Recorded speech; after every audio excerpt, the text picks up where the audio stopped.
Welcome to a football show, Monday edition, Thanksgiving week edition, I should say.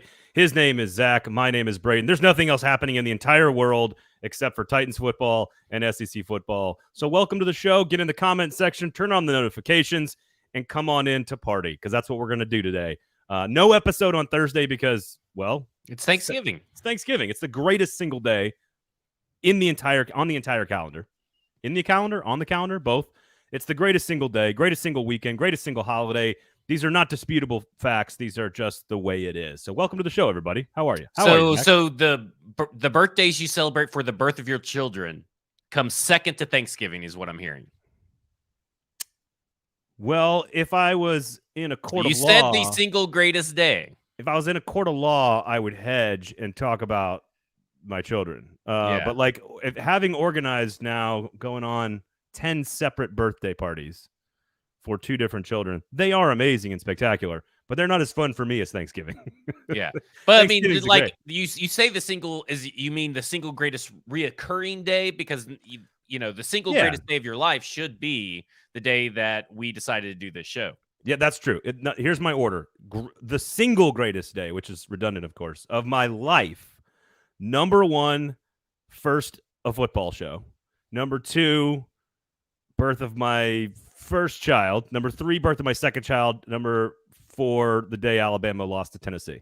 Those are the top 4 of my life. No, I think it's the greatest I think it's the greatest holiday because it's just food, family, football, getting drunk. Like, it's just great. I love everything about it. I've grown to appreciate it the older that I get, because really Thanksgiving's not that fun if you're a child. No, typically. Because no gifts. I get all that. But you also take away all of the other obligations.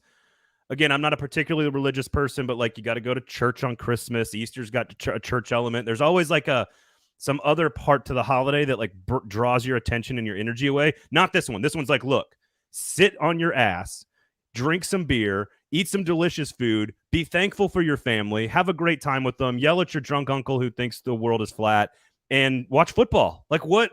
There could not be a better holiday on the entire planet. That's all I got to say. I mean, I don't dispute. I'm still partial to Halloween.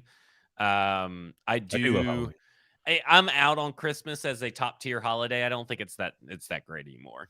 Yeah, that's true. Tim says that I admit my love of my first child more. That's not what I said. I said the day the first child was born was more unique. It was different because it was my first child, first time becoming a father. They are equal in my love. Of course, they're huge live streamers. They do a lot of live streaming. They watch a lot of YouTube videos, a lot of Twitter, Titans, SEC talk. You know, well, I mean, they're our social media manager as well. That's true. They are. All right, lots of stuff on the show today. The Vols, they choke. They're done. The playoff path, we'll discuss it. Hendon Hooker's Heisman Trophy chances. What has happened to that with the injury? Just an awful way to end what was a miraculous season. I think a very important question for Tennessee fans: how quickly can you go from the in the moment emotions to the big picture perspective on your team? I think that's a really important conversation for Tennessee fans. Rivalry week in the SEC is one of the best in all of college football. Also, what makes Thanksgiving weekend so wonderful is the Egg Bowl and clean old-fashioned hate, and just the amount of vitriol that exists inside of the SEC this week is just so great. Iron Bowl, of course, that goes without saying.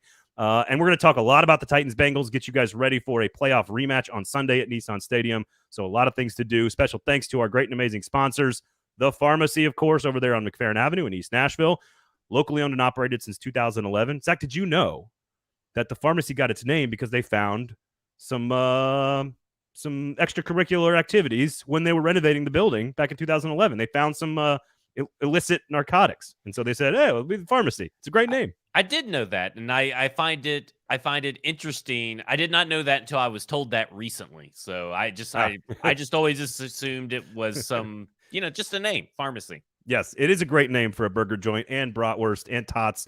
They make their own mustard. They source beers locally. It is a great place to grab lunch.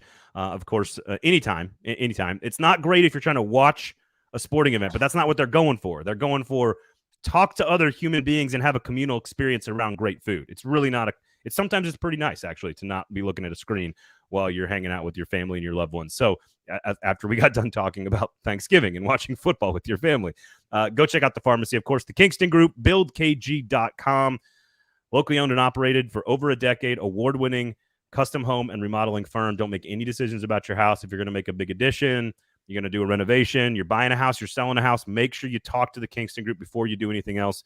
And, of course, Weiss Liquors, Uber Eats. Search Uber Eats for Weiss Liquors. Have them deliver the booze to your house in as quickly as 20 minutes, Zach. They drive so you can drink. There you go. And of course, Andrew is the manager in there. You need some help with some wine selection for the Thanksgiving holiday.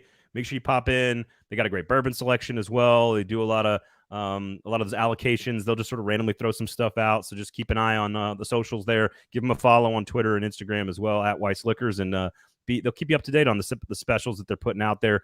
So go check out, again, all locally owned and operated businesses, Weiss Liquors, Kingston Group Pharmacy. We will not have a show on Thursday, but we will have you covered in other places. Of course, Broadway Sports Media, great place to get your content. Football and Other Efforts will be out this week. Fringe Element will be out this week. So we got a lot of college and pro football still to go for you guys on the platforms, all across the platforms, Zach.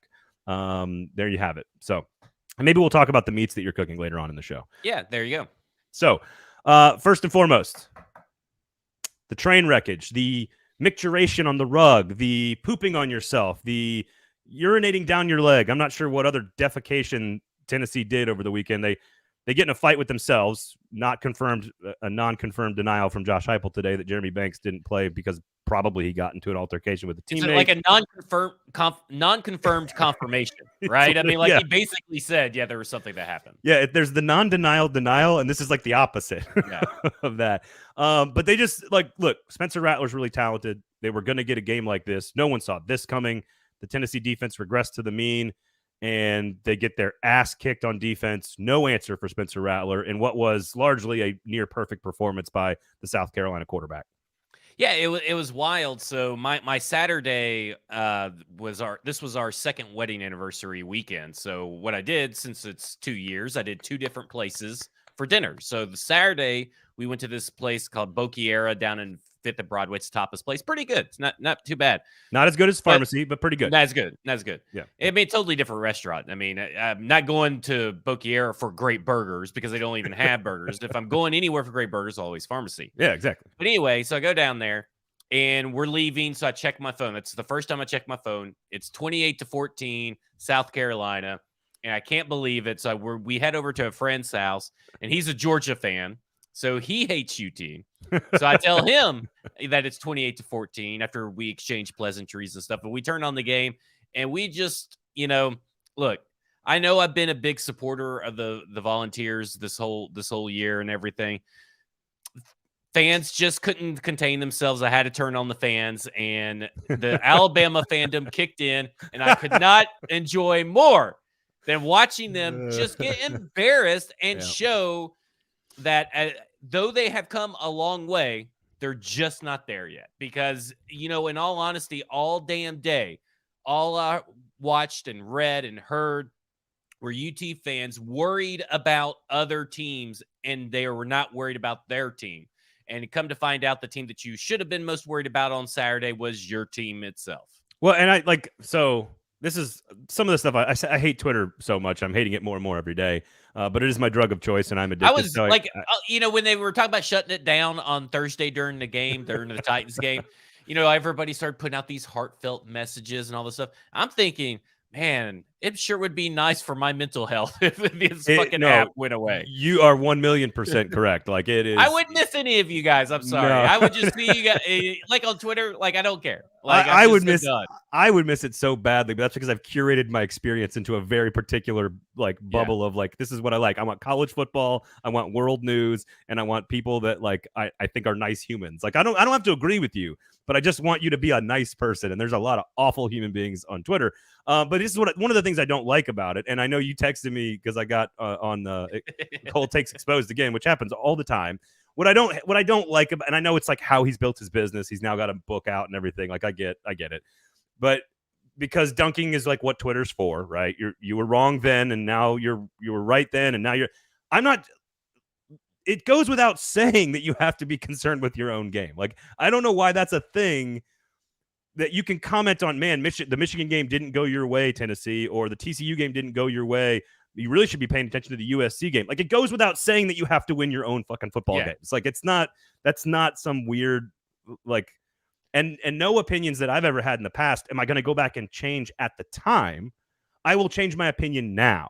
After seeing that dumpster fire of a defense performance against South Carolina, you change your opinion now as a rational, free-thinking adult, and you say, look, I don't think Tennessee's probably a top 4 team now. And you say that now after you watch them shit the bed. I'm not changing my opinion back then. Yeah. Well, opinion, they also lose a quarterback amidst all this too, right? I mean, there's no way you can say that Joe Milton is anywhere close to the level that Hendon Hooker's at. Now, he may have like a cannon for an arm, but if that cannon ain't aimed at the right direction, doesn't really fucking matter. It doesn't even matter if it's aimed at the right direction. It's not. It's going to be 10 yards too high. Like, he's terrible. He's terrible. We're talking about a guy in his 5th year of college, and like these fans are expecting something from Joe Milton. I'm just like, ugh, you fans. They're ridiculous. Bad. Look, I hate it for some of the fans, but for the majority of the fans, this was fantastic for me. I thoroughly enjoyed it. Other teams have just destroyed the Gamecocks on a weekly basis, and they go in there, and the Volunteers are supposed to be the better team. They're supposed to be a top 4 team, and you're not a top 4 team if you can't take care of a team like the Gamecocks, and that's unfortunately. Yep. What happened? And, look, I don't regret backing the Volunteers all season long and backing them all through the summer because like we both have said, they're still going to be something. I mean, this isn't the end of the road. I couldn't believe how many fire Coach Heupel tweets that I saw, which is ridiculous. And that you do need to get rid of the Twitter application. Yeah, well, I see other people retweet. I don't go seeking out Volunteer tweets because I know that it's just it's the worst version of Twitter is Volunteer Twitter in my opinion. That's sports Twitter. No truer words may ever have been spoken. That the worst version of Twitter is Vol Twitter. Listen. Their defense was always a major question. Mm-hmm. It was never not the depth, the talent, the metrics. There's never they gave up 500 yards to Florida in week 3. Like it's never not been the weakness of the team. And Spencer Rattler has always had this type of ability, but you knew he was going to get somebody. You just didn't think it was going to be this situation. But when you look at it and you look at how it all comes together, I mean, he's never played a game like that in his entire life. He's never not at Oklahoma, not in high school, not at South Carolina. He's throwing like deep back shoulder fades, play action against double coverage, and it's like on a dime. Like sometimes you just run into a guy where the talent finally actually meets like the actual production, and you just got to take it on the chin. Like you just got to take the L and say, look, we are a really, really good team. They are a top 10 team. They still belong in the conversation Josh Heupel does for Coach of the Year. Like they've made huge strides. There's a bigger picture here not to lose sight of. But at the end of the day, you just didn't have a good enough defense to be on the same platform as, TCU, Michigan, Ohio State, Georgia, whatever. I would argue, Zach, after watching college football this weekend, that nobody, Ohio State, Michigan, and TCU included, are on the same platform as Georgia. Georgia is just on a different I don't know. Georgia level. Did not look that great against Kentucky for the majority of that game. And I think what the problem is that Georgia is inconsistent. But when they are consistent, it's against the very best teams. It's like no one can take advantage of when Georgia is not good. And here's something that I want to say is because this is from Jason McDonald. It fucking sucks, but I hit acceptance by the 3rd quarter. Very good year, just not as great as it could have been. To me, this is a better year than what it was supposed to be, right? I mean, like I know what he's saying because your expectations for a team changes throughout the year. But at the beginning of the year, I kept saying that the Volunteers were going to be contending for the West crown or the SEC East crown. And you kept saying, they'll probably be 8 wins. That's kind of where you had them. 8 or 9. 8 or 9. 8 or 9. Yeah. And so to me, this is still, it's a good sign. And it's better than what you pretty much anybody probably expected, right? Except for maybe I may have been the only person to expect it. But no, there's a lot of people that went like 10-2, like Chris Doring, in fact, I think, who's going to be our guest on Fringe Element this week, by the way. Chris Doring had him at 10-2. There was a few people that went like out of the box and went 10-2, and people were like, "Oh, that seems outlandish. That's ridiculous." And that's probably where they're going to finish. Now, again, Vanderbilt, congratulations on a great win over Florida. That's another clear sign of progress for Clark Lee. Vanderbilt is absolutely developing in the right direction, and now they're going to one win away from beating Tennessee without their star quarterback. from getting to a bowl. So it's going to be a real game on Saturday, Tennessee and Vanderbilt. But if Tennessee wins 10-2, will be an exceptional season. An exceptional season. It's the best season they've had in 15 fucking years. It is an exceptional season. And I think making sure you remember the big picture is really important for Tennessee people, because as Sobro says, if you'd asked Vols fans in August, you're going to have a chance at the Sugar Bowl and 10 wins, I think every single one of them signs it in blood right there on the spot. Right. And they should. And, look, it sucks. I fully understand. Trust me. As an Alabama fan, this football season sucks. and I came to terms with it when I saw the Texas game, and I know that's the first game of the year, but I was like, this just ain't it. In fact, the fans are sick of Bill O'Brien. And to me, it just, I knew you could feel it. Like there's a point when I am watching Alabama play throughout the year, there's a point where I could just feel it. Either they're going to go to the championship or they're not going to go to the championship. Watch them still make the playoff somehow. Yeah, that would be wild, and it would be, quite frankly, almost undeserving, in my opinion, that they make it in. And they're not going to get in. Yeah, no. But when you're talking about that, is there still a path for the college football playoffs and the Volunteers, like a viable path? Like, I know there's probably some weird mathematics, gymnastics you can make that if this person loses and this person loses, then the UT comes in, or maybe they're in talks. But is there a viable path? No, I don't think there's enough. They needed a lot of that chaos that didn't happen on Saturday to have happened. Like, they needed TCU to lose and for Michigan to lose.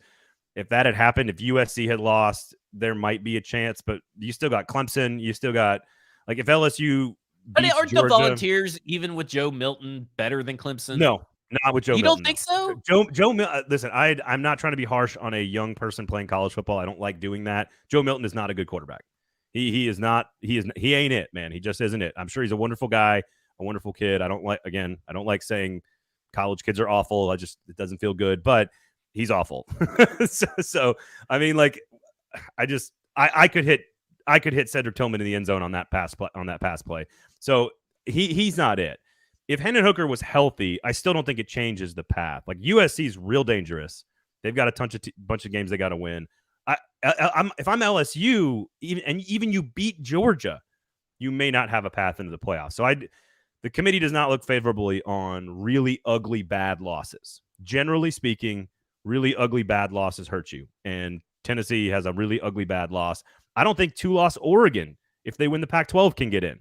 There's other 2-loss teams, Bama, LSU, that I don't think can get in with 2 losses. Certainly not one that got their ass kicked and didn't win their division. So yeah. And listen, it's a great season. Don't miss the forest through the trees, though. Okay.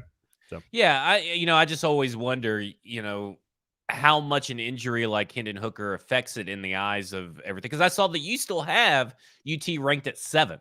And I was very surprised when I saw that tweet yesterday, because I'm thinking, are they still the 7th best team without Hendon Hooker?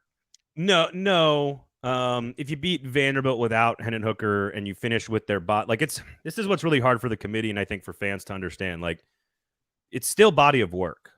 It's still the entire season, and Tennessee's entire season doesn't just disappear from an evaluation standpoint just because they had one really awful game. That really awful game is a really big part of the evaluation now, but you don't forget all the great wins in the top 5 schedule and the big top 10 wins and the 4-touchdown win over LSU and that's still all in there.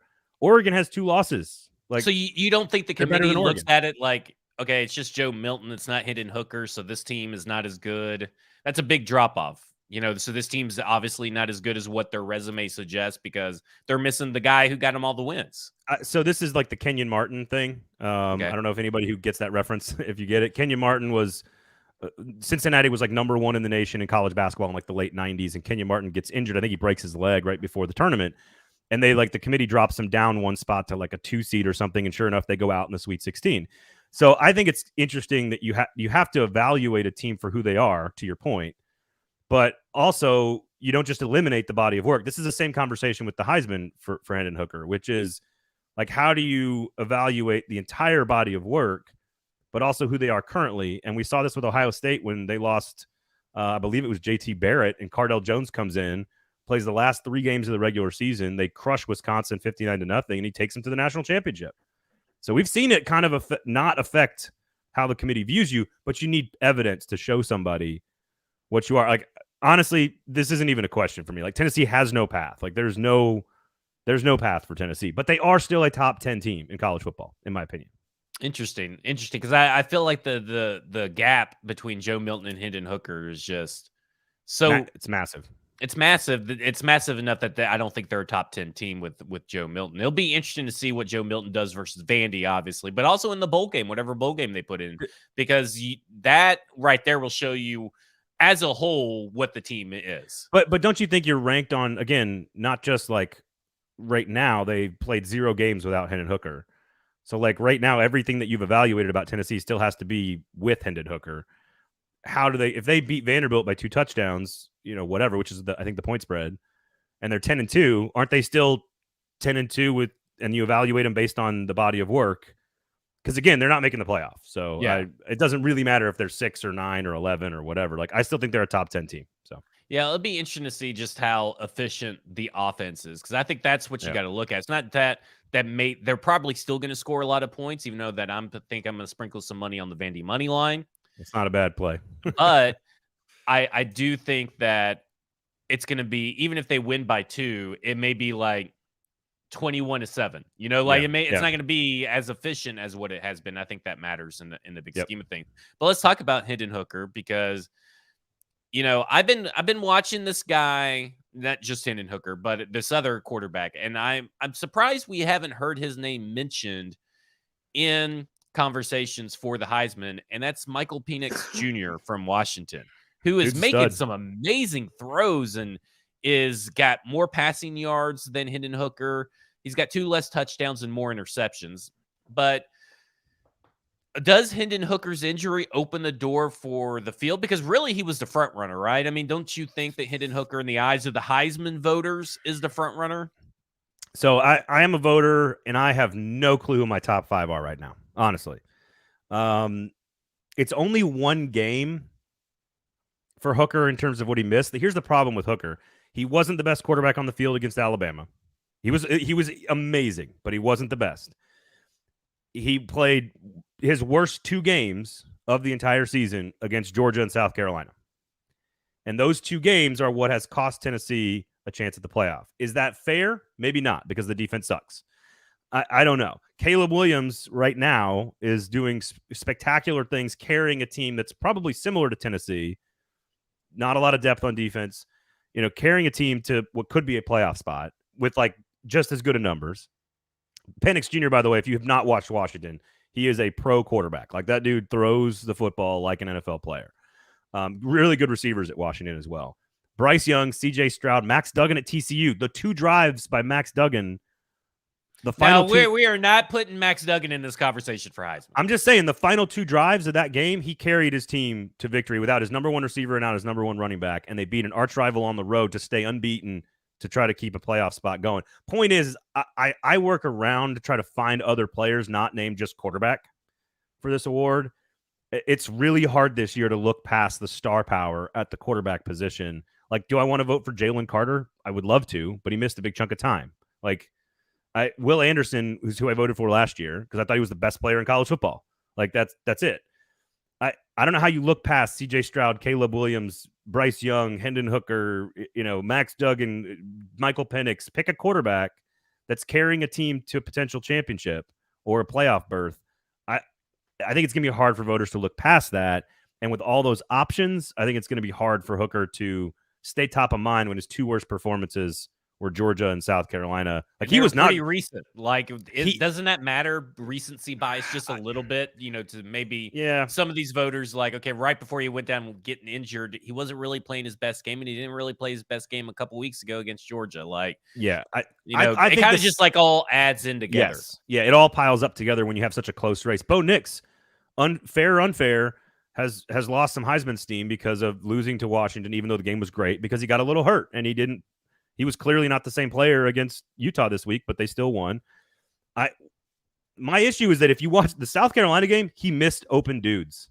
Like, Hendon Hooker was missing players against South Carolina, and South Carolina is not all that special on defense. He was not good before he got hurt. They didn't lose the game because of his injury. That's the problem, right?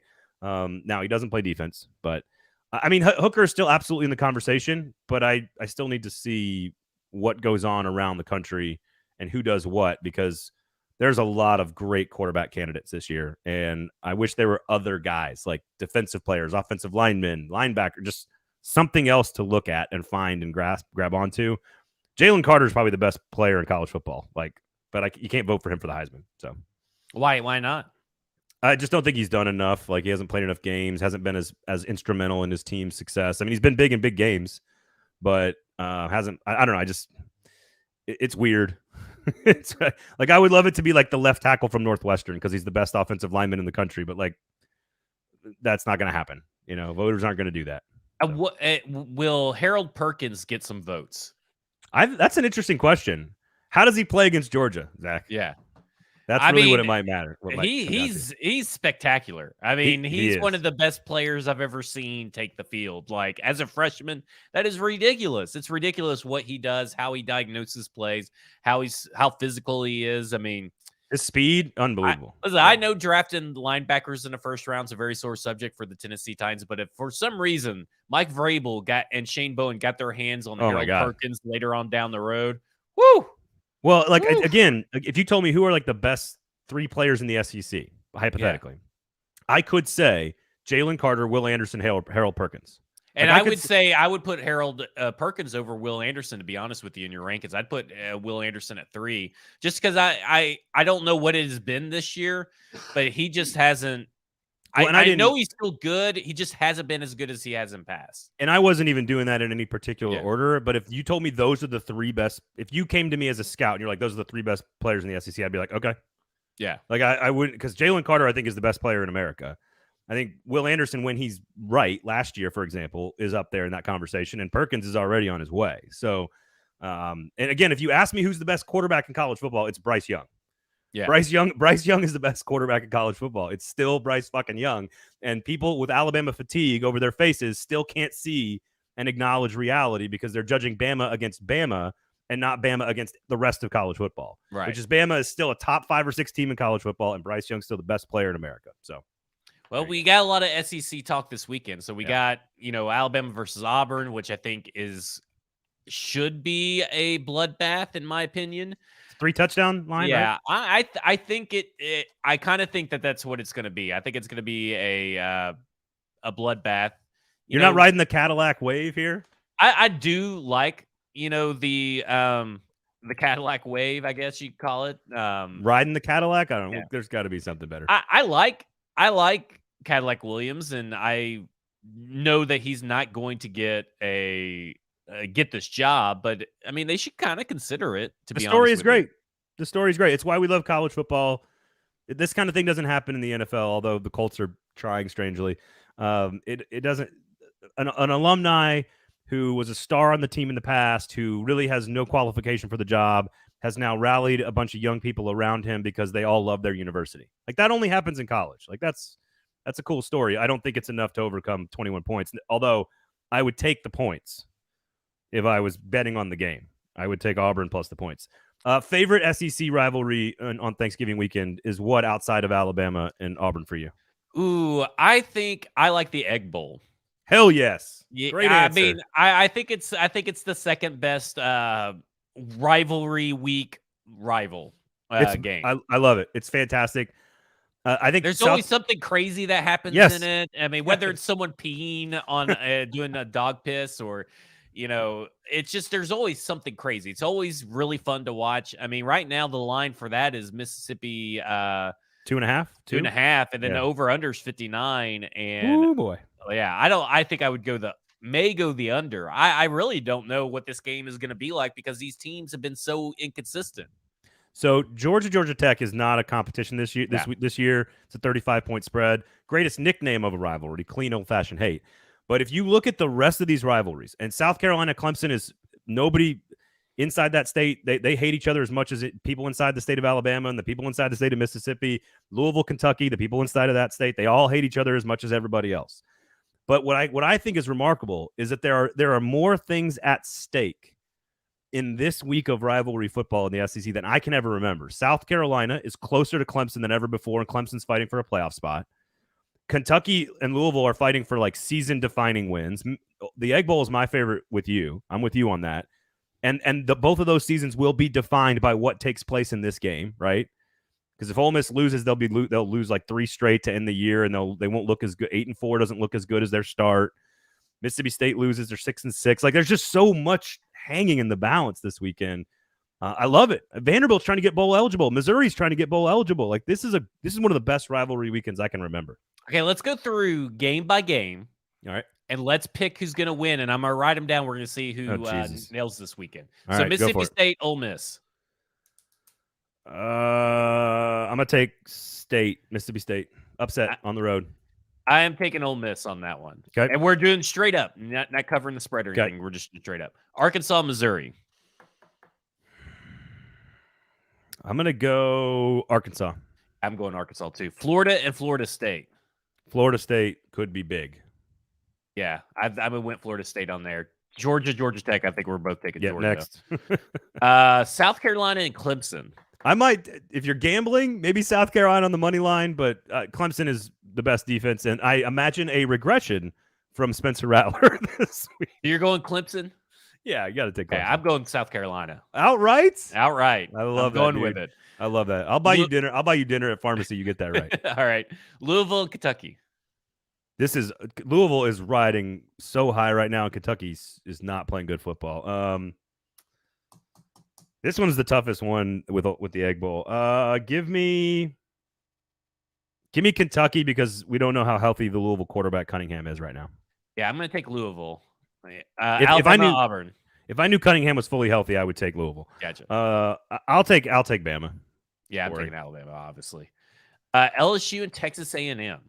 This is a deeper, more hateful rivalry than anyone understands. It goes back way before they joined the SEC. That I-10 rivalry, Katrina displaced so many people from Louisiana into the Houston area, so they all know each other. Like, there is so much more overlap and interwoven fabric in this rivalry. There is no home field advantage because those fans are done with this Texas. Yeah, that's true. Team. They hate each other so much more than people realize. It's the I-10 thing, the I-10 rivalry. Give me LSU. Yeah. I'm going. You know what I'm going to do? You can't take A&M in that game. I'm going to take them. I'm going to take them. I'm going to take them. All right. Okay, Vanderbilt and Tennessee. I think this is a much closer game than people think. I like your Vandy money line pick, but I will take the Vols to go 10-2. All right, I'm taking Vanderbilt. Oh, I love this, dude. Ballsy. I think this weekend is ripe for some of these teams to, like, what's Texas A&M playing for other than to try to spoil them? Like, it's a lot of wild animal games. You got a wild animal backed into a corner. Yeah, a caged Wolverine. Yeah. Auburn's playing for bowl eligibility. Missouri is, and so is Vanderbilt. That's 3 right there. Yeah. It's gonna. I'm with you, dude. I think this is gonna be an awesome college football weekend. It's gonna be great. All right.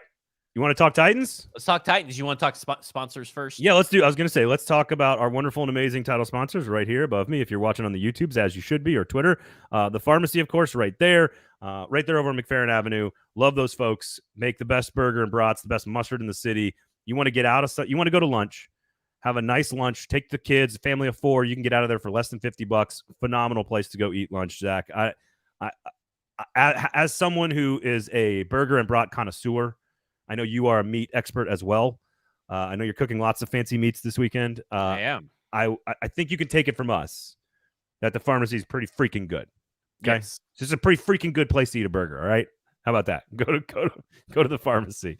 What about if you had a big decision, Zach? What if you had, hypothetically, your wife comes to you, okay, and she says, "Look, the bonus room isn't cutting it upstairs. We need to add a wall and add a door, and we need to fix this and maybe kick out that and add a dormer here and make a 3rd bedroom because I want to have a 3rd kid." These are all hypothetical things, of course, Zach. Yeah. If someone were to come to you your wife were to come to you with all those requests, what would you do? I would definitely call the Kingston Group. Man, that would be my first choice because they are all about high quality. Because I've read up on them when I hosted the show without you. I read up on everything about them, did the research, picked up on buzzwords and all that kind of stuff. And I truly believe the Kingston Group's the best in the business in the Nashville area. Do you trust the general contractor? No, I wouldn't trust just one off the street. I mean, I would have to, talk and interview and do all that. See here, I already have a peace of mind I would say a peace of mind going about into it. So I probably already have my mind made up that it's all going to come down to price because I know the quality is going to be good. The peace of mind is slow smoked into the experience. Like you already know it's baked in to the experience. We don't do baking though. We smoke meats, just like the pharmacy, of course. And then there's Weiss Liquors. Overall, almost 100 years before World War II, Weiss Liquors has been serving Nashville beverages. Go check them out. Uber Eats, search Weiss Liquors, and have the booze delivered to your house. And as quickly as 20 minutes, Zach. They drive so you can drink. There you have it. So Weiss Liquors right there, Kingston Group right there, Pharmacy right there. We love these guys. Locally owned and operated, always here in Nashville. Of course, same thing with Broadway Sports Media and 440 Sports. All right, so check it all out. Okay, rematch. Oh, hang on. Sorry, I got to get this out of my system. If you have not watched, and you are not, or I can't speak, Zach. I can't speak. Talk right now. Well, we got the Titans versus Bengals. I'm assuming the United States have scored a goal against Wales. Do you know who scored it? I believe that we will win. I did not see who. Here's the build-up. This is bad commentating here. I think it was Winston McKinney with the setup there. Pulisic takes the ball and a nice, beautiful setup there. And I believe it's Timothy Weah who scores. Nice. What a beautiful play. 1-0 in the 35th minute on Wales, which, by the way, we were talking about this during the show. Like, we're in a group with England and Wales. This is like the United States of America being in the World Cup and also the state of New York. Yeah. I don't understand, like, why Wales gets to – I mean, I'm being a stupid American right now. I get that. But, like, whatever. Like, it's – anyway, let's see if we can hold it. Let's see if we can hold it together. Let's go, boys. Let's go, boys. Okay, this interlude is now concluded. Tennessee Titans rematch with the Cincinnati Bengals from the playoffs. Revenge game, baby. Revenge game. We all know what happened. 3 interceptions for Tannehill, 9 sacks against Joe Burrow. We all know what happened. We've relitigated it a million times. My question is, and we'll talk about the Bengals' rush defense and Joe Burrow's success and all this stuff. Do you think, do the metrics indicate that the performance of Ryan Tannehill in the passing game over the last 2 weeks is something that they can sustain moving forward, in particular against Cincinnati on Sunday? I mean, I think they could do it against Cincinnati. You saw the Steelers have some success through the air, and Kenny Pickett's a horrible, horrible quarterback. So if the Steelers can do it, then there's no reason that the Titans shouldn't be able to do it. I think that it comes down to me about this game and about believing in this offense is can they continue scheming guys open like they have been? And they particularly have done it really well against the Green Bay Packers. And I think the Green Bay Packers, is a more talented defense than what the Bengals have currently. And I'm not a big believer in this Bengals team. And after watching all day Red Zone for like the second or third time, just all day, just watching Red Zone for the 4th or 5th time probably this year, because the Titans have had a couple primetime games and bye weeks and all this stuff. This is the worst NFL product I have ever seen. And I have to start remembering that when I'm talking about the Titans' chances in the postseason. You're talking about the whole league, right? The whole league is just terrible. I've been saying it. It is just terrible football, and you have been saying it, but it's just it just really hit home yesterday. And this Bengals team is not that good. And I know that Jamar Chase may be back and whatever. Even if he is back, he's not 100%. And if he is back, I have faith in this Tennessee team that they're good enough to stop the scheme and stop this offense, because it's a terrible team. I do not think the Bengals are as good as what everybody wants to make them out to be. I think that right now, the Titans are probably the second best team in the NFL. Like, if you had to make me go through and say, regular season, who is the second best team in the NFL? I have to go with the Tennessee Titans because now in the second half, they're not even the worst team in the second half on offense anymore. That belongs to belongs to the Panthers, the Rams, and the Denver Broncos. Oh my God, this whole fucking NFL season. If you guys want to really fucked, go, dude, it's so. I've been saying it all season. It is the worst football I have seen on Sundays of my life. It is so bad, and I don't know if, again, there's a lot of quarterback injuries. I think defenses are catching up to some of the schemes that people are running. The quarterback, a lot of these quarterbacks are aging out all at the same time, right? Rodgers, Brady, Russell, these guys, Russell Wilson, they're all kind of aging out at the same time. I think there's a lot of reasons for it, but I do think it gives Titans fans hope. And if you go back and listen to Zach after the Buffalo game, he's singing a very different tune from second best team in the NFL. I don't think, again, I have to say this every time, because when you start talking about how good that Ryan Tannehill plays or how good this team has looked, you always have those trolls that have to say, well, it doesn't really matter because Ryan Tannehill sucks in the playoffs. Look, neon lights, asterisks, I don't care what you need to put. Whenever I talk about the success that the Titans are having in the regular season, I fully understand. You should know this by now. I have zero faith in them in the postseason. But I think it's very likely that because Ryan Tannehill is not playing bad football, he's not playing great football, even though you can say that he played really great against the Packers. He's not turning the ball over. He's not making bad decisions at a high rate like he was last year. That last year was turnovers for Ryan Tannehill. This year, it's not. Yeah. Does not mean that he can't go in there and throw 3 fucking picks in the postseason. Yeah. But if you're talking about, is this a prime opportunity for the Tennessee Titans to take advantage of just how, basically, you know how shitty the NFL is. If the Titans win the Super Bowl this year, I'm going to be happy. But don't get me wrong. It's because everybody else completely fucking sucks. Hey, and I know you retweeted the story about from The Athletic about Mike Vrabel and the Titans, and I think it was Mike Sando's mailbag or Mike Sando's pick 6 or whatever it is. And listen, it may not be pretty. They may not be the team that can win in the postseason. They may not be a team that can go to Buffalo or Kansas City and win in a shootout. They may not have the pieces that you need to win the whole thing. And I don't think anyone's suggesting that. But Mike Vrabel knows how to put his team in a position to win games. I don't know if he's going to like this article, by the way. It was a little backhanded at the beginning where it's like, wait a second. But it's sharing everything that he does, all the secrets and stuff. And like, I think I kind of enjoyed the article, but I also am like, this is like when Jeffrey Simmons told Chris Jones that Malik Willis is playing. Like, you're just letting loose all these secrets. And I bet, because there's no comment from Mike Vrabel or anybody in the Titans staff, right? No. I mean, the only comments they used in this article were from his acceptance speech. Everything else is from other people. Yeah, anonymous. Notice every single one was anonymous, by the way. No, I don't think it's giving away too many secrets. I think, the false start thing is pretty interesting. I thought but like, it is very clear. I don't think you needed that article, but was what I mean to suggest that Mike Vrabel doesn't know how to manipulate the game of football to his advantage better than almost anybody else. We talked about this last Thursday. I think that he's currently number 1 or number 2 head coach in the NFL. And I think I would have a hard time not putting him as number 1 because he's done more with less than what the Chiefs have had to deal with this year. Oh, I totally agree with that. And then, so if you want to look at we know that Vrabel and the Titans are going to be in a position to play well and take advantage of their opportunities against Cincinnati. That's just that's what they do every single Sunday. And this offensive line sucks for the Cincinnati Bengals just as much as it sucks for the Tennessee Titans. So here, let me ask you a couple quick points about the matchup, and I want to get your thoughts on this. Rushing defense, obviously Joe Mixon, we don't know what his status is. The concussion on Sunday night, we'll see. My fantasy team needed him to stay in the lineup, but nobody cares.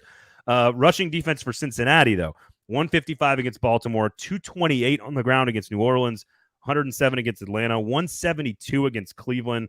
They dominated Carolina, but okay. Gave up 102 to Pittsburgh. They have not stopped the run, even though they've won 4 out of 5 and the Titans have won 7 out of 8. So we're talking about 2 of the hottest teams in the AFC here. Cincinnati has not stopped the run. Do you expect to see similar strategy to that of the playoffs? Or is that just Derrick Henry slow start because of the injury? What do you think of the matchup? Well, they weren't really stopping the run game then either. Right. I mean, you got to remember Deontay Foreman was carrying the whole team, down the field in one drive, and then they inexplicably went away from him when they got into the end zone. To me, if I'm Derrick Henry, I'm looking at this game, the Philadelphia Eagles game, and the Chargers game to really put some distance between you and the other running backs in the field for this year's rushing title. Okay. Because there's no reason that Cincinnati that Derrick Henry couldn't go off for 200 yards against Cincinnati. Same with Philadelphia, because they're not that good at the run defense. And it's definitely for the Chargers. I mean, the Chargers, they're dead in the water. And then he gets to play Jacksonville in between that and Houston again. Does he have a track record of doing well against Jacksonville? Oh, yeah. But specifically, he gets to go against Houston as well. Yeah. So, I mean, you're talking about down the stretch, multiple 200-yard games that are within grasp. And even though the Bengals are playing better, I'll get to Burrow's numbers in a second. The Bengals are, again, 4 out of 5. New Orleans, Carolina, Pittsburgh, Atlanta. Those are your 4 wins. Like, I know that the Titans don't have wins against everyone that's elite, but you go on the road and beat Green Bay on a short week of rest. Like, it's not like I know Green Bay is not Green Bay of old, but New Orleans, Carolina, Pittsburgh, and Atlanta, that's not exactly setting the world on fire in terms of how well Cincinnati has been playing. And the defense has been atrocious stopping the run. The other side of it, I think, is interesting because, again, we don't know exactly how healthy the Titans are going to be on defense, but it doesn't seem to matter. Joe Burrow, however, averaging 315 yards per game over his last 5, 13 touchdowns, 3 interceptions, like 75%, 81%, 71%, 79%. Did you see something that Pittsburgh did? Because that was his worst completion percentage, only 61%. Did Pittsburgh do something that you think the Titans can follow suit on? I mean, obviously they're good at getting pressure on the quarterback. Well, I think that's all you got to do is you got to play your coverage with consistency. So even when Jamar Chase, you cannot have communication breakdowns when you're trying to pass off a receiver to, right. If you're like that Elijah Molden, Terrence Mitchell with Christian Watson back there, you can't do that. Yeah. Those have to be buttoned up. You are looking at this and you talk about his completion percentage. He's playing New Orleans, who's not that good, playing Atlanta, playing Cleveland. Cleveland was technically, I know he had a high completion percentage, was not a very good game statistically. And then Carolina, I mean, basically that was the Joe Mixon, let's have, 6 touchdowns in a game kind of game. And then you had, the Pittsburgh game. It's all about just getting pressure and getting pressure early, but turning that pressure into quarterback hits and sacks as early as possible. Because once you get in Joe Burrow's head, it's very hard for him to get out of it and to break away from seeing ghosts. And especially when you're talking about the Tennessee Titans, who have one of the best pressure rates in the NFL, and they only rush 4.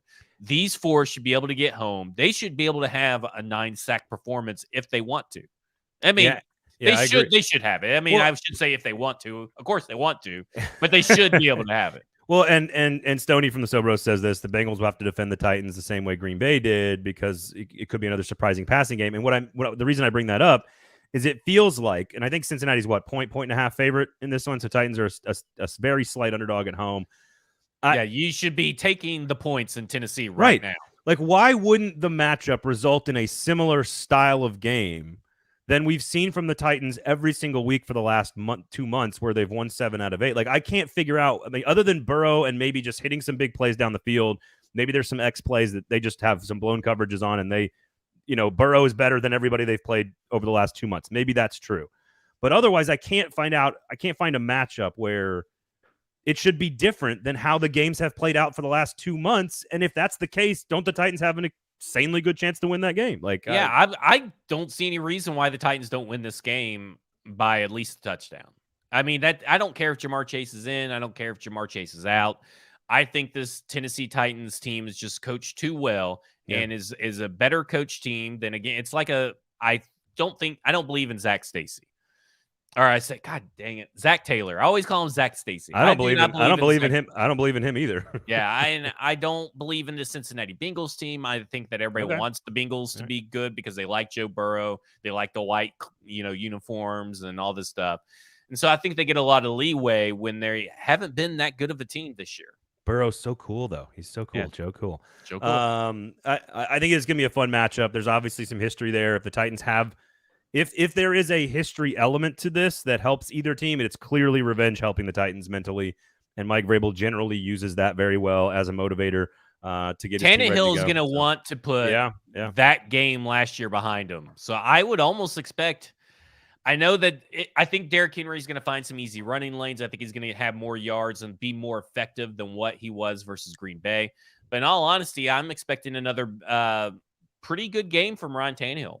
I want more numbers. I want more 16 and more 85. That's what I want. Give me more of those two guys, creative ways to get them the football and let them work, because those two guys have the talent and the athletic ability that no one else on the team has. Treylon Burks, Chikakonkwo, get them the football. And I think they will. I think they're going to run the ball. I think Hilliard's going to catch a few passes out of the backfield. I think it's going to look very similar. And I think the Titans play really, really well. So anything else on the Titans game? I think that just about does it.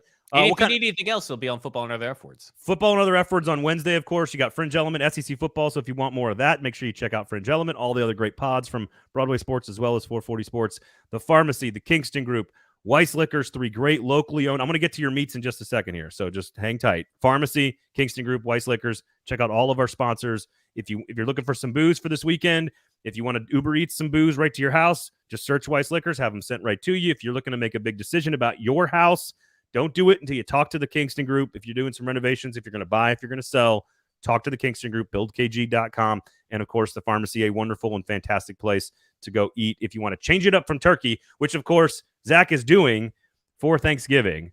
I'm going to my mother's house with my wife and kids for like the first time since I've been married in like 10 years. We don't go to my parents' house very often. So I'm excited about Mama's stuffing, which is by far the best side item on the table, cooked in the bird. But you have gone against the grain here, and you're saying no turkey. No turkey for you and the family. No turkey, no ham. I'm gonna smoke a whole beef tenderloin. I'm gonna smoke a rib roast, and then I'm gonna smoke a whole chicken. And we'll finish some of that stuff off on a charcoal grill. But we're going totally different direction. I kind of like that. Just change it up and go with a bunch of red meats on Thanksgiving. Can you make a good sandwich out of that? All that the next day? Oh, yeah. I mean, definitely you could do a chicken sandwich, ranch. You get ranch, just put chicken on there, the cold chicken, baby. Eat it cold. It's very good on white bread. Then, of course, tenderloin and the prime rib, the way I cook it, because I cook it medium rare. Yeah, baby. Rare to medium rare. I don't cater to anybody else. If they don't want it, they can put it in the microwave. You got the chicken. That's why you got the chicken. I will say that will make a hell of a sandwich too. Like just and cold, like a little salt, little creamy horseradish. That shit'll work, dude. Anyway, have a great Thanksgiving holiday, everybody. We'll be back on Monday, of course. Again, F-Words on Wednesday, Fringe Element as well. All the stuff from Broadway and 440. We do appreciate you guys hanging out with us. Have a great holiday, everybody. Be thankful for what you got. Be grateful for what you got. Be grateful for one more week of college football and the Titans being the best damn team in the NFL, apparently. So have a great one, everybody. We love you guys. Rate, review, subscribe, share the show, all that great stuff. For Zach, I'm Braden. Have a great holiday. This has been a football show.